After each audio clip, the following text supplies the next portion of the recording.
নমস্কার। আশা করি সকলে ভালো আছেন। সুপ্রিম কোর্টের রায়ে পঞ্চম বেতন কমিশনের ডিএর যে বকেয়া আছে তার 25% পাওয়া যাবে। বর্তমানে বেতনভোগী ও পেনশনাররা কিভাবে পাবেন এই ডিএ? কেউ বলছেন পিএফে দিয়ে দেওয়া হবে, কেউ আবার বলছেন ব্যাংক অ্যাকাউন্টে ক্রেডিট করে দেওয়া হবে, কেউ আবার বলছেন পিএফে কোনো মতেই দিতে পারে না সরকার। এটা তো নির্ধারণ করবে সরকার এবং পশ্চিমবঙ্গ সরকারের অর্থ দপ্তর।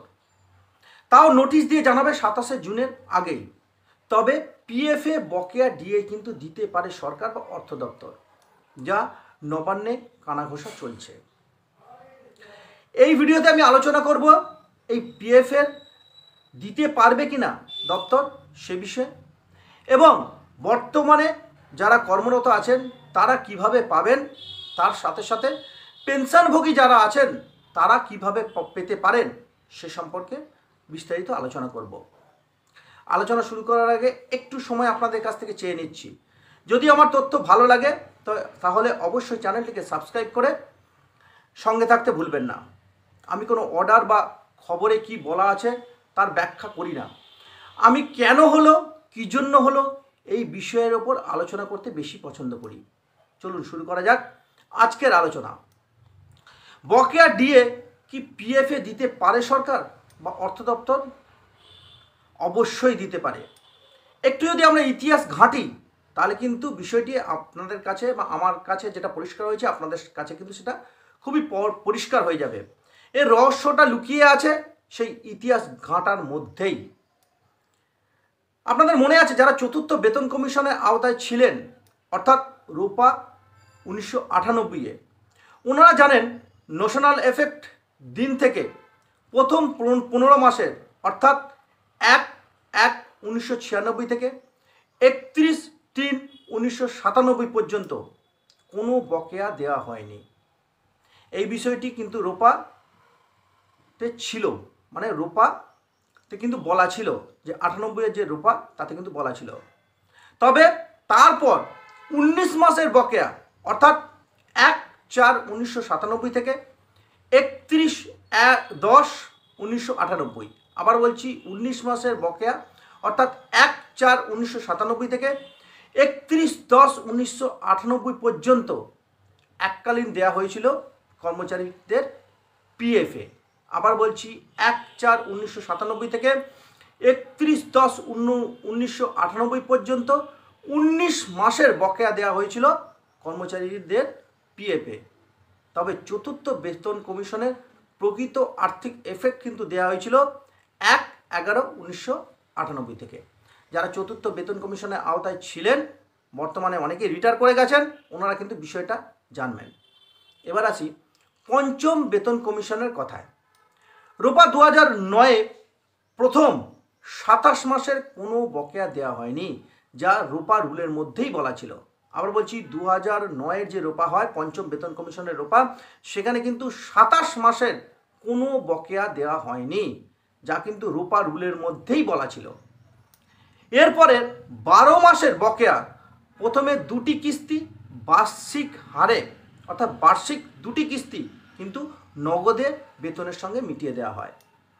বর্তমান সরকার এসে যেটা রূপাতে বলা হয়েছিল 3টি কিস্তি দেওয়া হবে, তার মধ্যে 2টো কিস্তি আগের সরকার অর্থাৎ বামপন্থী সরকার দিয়ে গেছিল।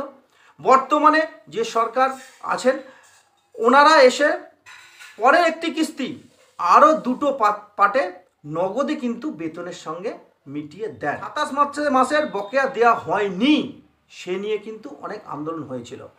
প্রথমে 27 মাসের আমি যেটা আগে বললাম যে 27 মাসের বকেয়া দেওয়া হয়নি সেই নিয়ে কিন্তু অনেক আন্দোলন হয়। এবার আসি ষষ্ঠ বেতন কমিশনের কথায়, অর্থাৎ রূপা 2019। এখানে আপনারা সবাই জানেন যে 48 মাসের যে বকেয়া সেটা পুরোটাই কিন্তু বাদ দেওয়া হয়েছে। ন্যাশনাল এফেক্ট 1/1/2016 থেকে দেওয়ার কথা থাকলেও প্রকৃতপক্ষে কিন্তু দেওয়া হয়েছিল 1/1/2020 থেকে। এই বিষয়টা কিন্তু আপনারা সকলেই জানেন। এবং ষষ্ঠ বেতন কমিশনে 48 মাসের বকেয়া আইনিভাবে কিন্তু দেয়া হয়নি। এখান থেকে একটা বিষয় কিন্তু পরিষ্কার, যে রাজ্যের বেতন কমিশনের পূর্বের ইতিহাস ঘাঁটলে আমরা দেখতে পাবো যে চতুর্থ বেতন কমিশনের বকেয়া টাকা জিপিএফে কিন্তু দেয়া হয়েছিল বা পিএফে কিন্তু দেওয়া হয়েছিল। আর পঞ্চম বেতন কমিশনের ক্ষেত্রে 39 মাসের মধ্যে শুধুমাত্র 12 মাসের বকেয়া দেয়া হয়, তাও 4টি কিস্তিতে।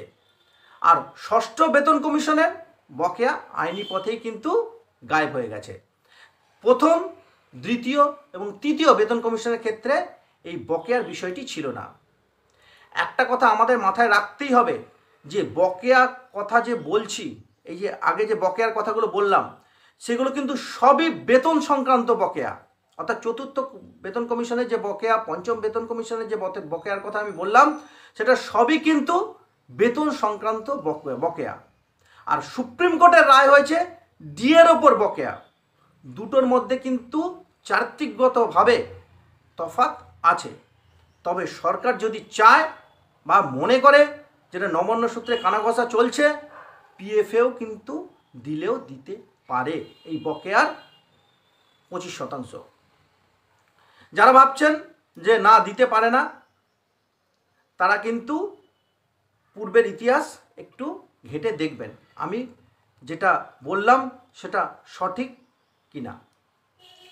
এবার আসি যারা বর্তমানে কর্মরত আছেন, ওনাদের ক্ষেত্রে পিএফে এই বকেয়া ডিএর টাকা বা ব্যাংক অ্যাকাউন্টে এই বকেয়া ডিএর টাকা, আবার বলছি যারা বর্তমানে কর্মরত আছেন ওনাদের বকেয়া ডিএর টাকা পিএফে অথবা ব্যাংক অ্যাকাউন্টে আর্থিক সুবিধা দিতে হবে। এই আর্থিক সুবিধা কিন্তু দিতেই হবে, কারণ এটা ভারত সরকারের সর্বোচ্চ আদালত সুপ্রিম কোর্টের রায়। যারা ভাবছেন যে বকেয়া ডিএ দেবে না বা দেওয়া সম্ভব নয় বা দিতে পারবে না, ওনাদের বলি যে যেহেতু এটা ভারতবর্ষের সর্বোচ্চ আদালত সুপ্রিম কোর্টের রায়, সেহেতু বকেয়া কিন্তু দিতেই হবে। আর বর্তমানে যারা কর্মরত আছেন ওনারা পঞ্চম বেতন কমিশনের যে বকেয়া ডিএর 25% তা পিএফেও পেতে পারেন অথবা ব্যাংক অ্যাকাউন্টে কিন্তু পেতে পারেন। কিন্তু একটা বিষয় হলো, যারা পেনশনভোগী আছেন বর্তমানে, তাদের ক্ষেত্রে কিন্তু সরাসরি ব্যাংক অ্যাকাউন্টেই টাকাটা পাবেন, এটা কিন্তু একদম নিশ্চিত। তবে সরকার বা অর্থ দপ্তর আলাদাভাবে করবে কিনা সেটা কিন্তু ভাবার বিষয় আছে। তবে এই বিষয়ে সঠিক নির্দেশ দিয়ে অর্থ দপ্তর এবং পশ্চিমবঙ্গ সরকার অবশ্যই জানাবে।